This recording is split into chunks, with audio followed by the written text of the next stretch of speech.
Hi! Hello అండి. Welcome to my channel మహాసిటాస్. అందరూ ఎలా ఉన్నారు? నేనైతే చాలా బాగున్నానండి. మీరందరూ కూడా దేవుడి దయ వల్ల బాగుండాలని మనస్ఫూర్తిగా దేవుడిని కోరుకుంటున్నాను. అందరూ సంక్రాంతి పండుగ ఎలా చేసుకున్నారు? బాగా చేసుకున్నారని నేనైతే అనుకుంటున్నాను.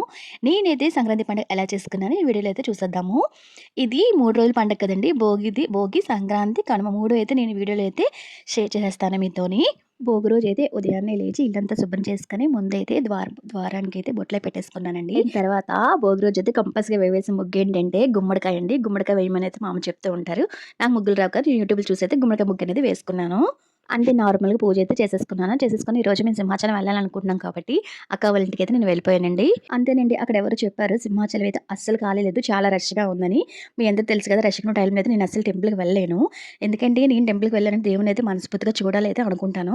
ఆ రష్‌గా ఉన్న టైంలో మనం ఆ కాసేపు కూడా దేవుడిని మనస్ఫూర్తిగా చూడలేమండి. అందుకే నేనైతే ఆ టైంలో వెళ్ళను. సో, ఆ రోజైతే మేము వెళ్ళలేదు. అండ్ మా మనవరాలకైతే సంక్రాంతి చేద్దామని సంక్రాంతి థీమ్ అయితే చేశాము. ఆ వీడియో నేను నెక్స్ట్ వీడియోలో అయితే పోస్ట్ చేస్తాను. చేసిన తర్వాత ఈవినింగ్ వరకు అక్క వాళ్ళ ఇంట్లో నుండి అయితే వచ్చేసానండి ఇంటికి. అంటే మనకి సంక్రాంతి పండుగ ఉంది కదా! ఎప్పుడు అత్తగారి ఇంటికైతే వెళ్తానండి. ఈసారి అయితే వెళ్ళలేదు. అమ్మ వాళ్ళ ఇంటికి కూడా నేను ఎప్పుడు వెళ్ళలేదు. ఫస్ట్ టైమ్ అండి నేను పెళ్ళైన ఎన్ని సంవత్సరాలకి నేనైతే ఇంట్లో మా అత్తయ్యకి, మావయ్యకి అయితే బట్టలు పెట్టుకోబోతున్నాను. ఇంకా భోగి పండుగ రోజు నైట్ అయితే నేనైతే ముగ్గనేది వేసుకున్నానండి. మీకు తెలుసు కదా! నాకు ముగ్గులు రావని ఎలా యూట్యూబ్‌లో చూసైతే వేసేసుకున్నాను. మా వాళ్ళందరూ ఎక్కిరిస్తున్నారు. కుండ పక్కకెళ్ళింది ఇలా అలా అని. సంక్రాంతి ముగ్గు ఎలా ఉందో నాకైతే కామెంట్ చేయడం అయితే అస్సలు మర్చిపోవద్దు. తర్వాత అంతే నేను మార్నింగే లేచి నైటే నేను పూర్ణాలకు కావాల్సినవైతే పప్పు, శనగపప్పు, బియ్యం అన్నీ నానబెట్టేసుకున్నాను. ఎందుకంటే అలా నానబెట్టుకొని మార్నింగ్ అయితే చాలా బాగా అయితే వస్తాయండి. ఇంక నెక్స్ట్ బూరెలకైతే రెడీ చేసుకున్నాను. ఇంక తర్వాత కలగూర కంపల్సరీ వండుకుంటాం కదా! కలగూర రెడీ చేసుకున్నాను. అలాగే పెసరపప్పు కూడా కంపల్సరీ పెడతాం కదండీ! పెసరపప్పు. అలాగే పులిహోర కూడా చేసుకున్నాము. పులిహోర ఎలా చేశారనేది నేను అన్నీ కూడా ఈ వీడియోలో అయితే మీతో షేర్ చేస్తున్నాను. చూసేయండి. మేమైతే పెద్దలకి ఈ ఐటెమ్సే పెడతామండి. అంటే పులిహోర అయితే లేదు. రైస్ పెడతాము. అలాగే పప్పు, అలాగే పూర్ణాలు, అలాగే కలగూర అయితే తప్పకుండా పెడతాము. కలగూర అనేది మస్ట్ అండ్ షుడ్ కంపల్సరీగా కలగూర అనేది పెట్టుకుంటాము. అంతేనండి పులిహోర కూడా ఇలా అయితే అన్నీ రెడీ అయిపోయాయి. ఇంక పూర్ణాలకు కూడా ఎలా కలుపుతున్నానో చూడండి. ఫస్ట్ అయితే రుబ్బేసుకున్నాం కదా! అండ్ రుబ్బేసుకున్న తర్వాత ఆ రుబ్బు అంటారు. మెయిన్ పూర్ణాలకైతే తోపు అంటారండి. అదంటే కలుపుకోవడంలోనే మనకి పూర్ణాలనేది బాగా వస్తాయి. అదంత బాగా కలుపుకుంటే అంత బాగా పూర్ణాలైతే వస్తాయి. చూసారా? మేమైతే పెద్ద సైజు 9 అయితే మూలకి పెట్టుకుంటాం కాబట్టి ఫస్ట్ అయితే పెద్ద సైజు పూర్ణాలు 9 చేసేసుకున్నానండి.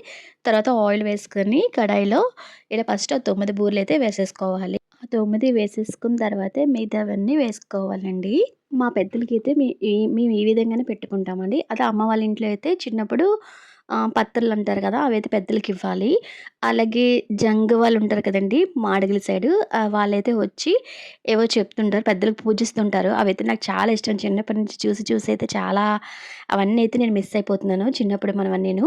అమ్మ వాళ్ళు ప్రెజెంట్ మాడుగుల్లో అయితే ఉండట్లేదండి. అందుకే నేను కూడా అమ్మ వాళ్ళ ఇంటికైతే వెళ్ళలేదు. పండగ తర్వాతే వెళ్ళాలని అయితే ప్లాన్ చేసుకుంటున్నాను. ఇంకా చాలామంది అయితే చాలా వెరైటీస్ ఉంటాయి. ఒక్కొక్క ఊర్లో ఒక్కొక్క ఆచారం ఉంటుంది కదా! అలాగే ఒక్కొక్కరింట్లో ఒక్కొక్క ఆచారం కూడా ఉంటుంది. చాలామంది చాలా రకాలైతే వండుకుంటారు. అలాగే పిండి వంటలు కూడా చేసుకొని జంతికలని ఇవన్నీ అన్నీ కూడా ప్రసాదంగా అయితే పెట్టుకుంటారు. పూర్ణాలు చూసారా ఎంత క్రిస్పీగా చాలా బాగా అయితే వచ్చాయండి. మా ఇంట్లో వాళ్ళందరూ అంటారు నేను పూర్ణాలయితే బాగా వేస్తానని. ఇక అన్నీ కూడా ఇలా అయితే నేను మూలకి పెద్దలకైతే అన్నీ ఇలా రెడీ చేసేసుకున్నానండి. ఫస్ట్ బట్టలన్నిటికైతే పసుపు బొట్లనేవి కంపల్సరీగా పెట్టుకోవాలి. తర్వాత అన్నీ అయితే పూజకలా రెడీ చేసుకుని ఫస్ట్ టైం అయినా ఎలా చేస్తానో అని చాలా భయపడ్డాను. కానీ ఫస్ట్ టైం చేసుకున్న పెళ్ళైన ఇన్ని సంవత్సరాలకి పూజ అయితే చాలా బాగా చేసుకున్నానండి. నేనైతే చాలా హ్యాపీగా ఫీల్ అయ్యాను. మా పెద్దలు కూడా హ్యాపీగా ఫీల్ అయ్యి మమ్మల్ని బాగా చూస్తారని అనుకుంటున్నాను. ఇక్కడ ఏ వెరైటీలు చేశానో అన్నీ కూడా మీకు చూపిస్తున్నాను చూడండి. అలాగే మీరే వంటలు చేసుకున్నారా? అలాగే మీరు సంక్రాంతి ఎలా చేసుకున్నారో నాకు కామెంట్ చేయడం అయితే అస్సలు మర్చిపోవద్దు. కనుమ పండుగ రోజు ఇలాగ నాన్ వెజ్ తినం కదండీ! అందుకని మేమైతే ఈవినింగ్ చేసి సాయంత్రం చేసి సింహాచలం టెంపుల్‌కైతే వెళ్ళాను. దర్శనం అయితే నాకు చాలా జరిగింది. ఎంత జరిగిందంటే చెప్పలేను మాటల్లో. చాలా హ్యాపీ అయితే ఫీల్ అయిపోయాను నేను. మీ అందరికీ ఈ వీడియో నచ్చిందని అనుకుంటున్నాను. ప్లీజ్ అబ్బా! మీరిచ్చే ఒక్క లైక్ కూడా నాకు ఎంతో ఉపయోగపడుతుంది. ప్లీజ్ సబ్స్క్రైబ్ చేసుకోండి. అలాగే లైక్ చేయండి, కామెంట్ చేయండి. మీ ఫ్రెండ్స్ ఎవరికైనా వీడియో అనేది షేర్ చేయండి. మరొక మంచి వీడియోతో మళ్ళీ కలుద్దాం. అంతవరకు bye. Thanks for watching. Bye.